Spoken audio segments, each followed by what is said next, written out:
মেয়েটা আমার ব্যক্তিগত জীবন নিয়ে মুখ খুললেন পরীমণি। অভিনেত্রী পরীমণি আবারও মুখ খুললেন তার সন্তানদের নিয়ে চলমান সমালোচনার বিরুদ্ধে। সম্প্রতি সামাজিক যোগাযোগ মাধ্যমে এক দীর্ঘ পোস্টে তিনি দত্তক নিয়ে করা নানা মন্তব্যের তীব্র প্রতিবাদ জানান। পরীর ভাষায় মেয়েটা আমার, কথায় কথায় দত্তক দত্তক বলে এদের কি মজা লাগে আমি বুঝি না।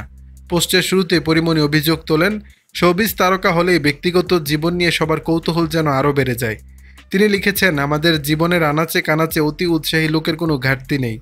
নিজের জীবনের সব অভাব পূরণ করতে তারা অন্যের জীবন নিয়ে চর্চায় ব্যস্ত, অথচ আমাদের জীবনও খুব সাধারণ, একেবারে সাদামাটা।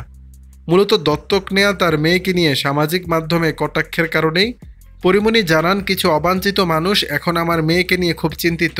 কেউ কেউ আমাকে ট্যাগ করে লিখছে, আপনার দত্তক মেয়েকে তো দেখি না আর।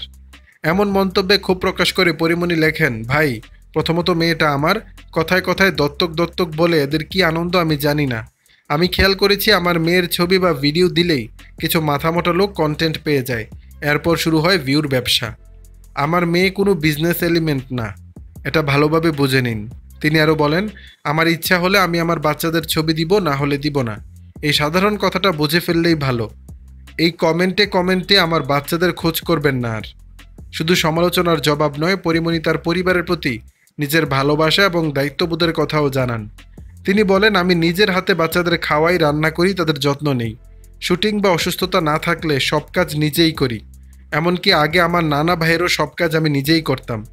সবশেষে তিনি তার অনুসারী ও শুভাকাঙ্ক্ষীদের ধন্যবাদ জানান এবং বন্ধু দিবসের শুভেচ্ছাও জানান। Happy friendship day. আমার সমস্ত শুভাকাঙ্ক্ষী অনুসারীদের প্রতি কৃতজ্ঞতা। দর্শক, বিষয়টি নিয়ে আপনাদের মতামত জানাবেন নিচের কমেন্ট বক্সে।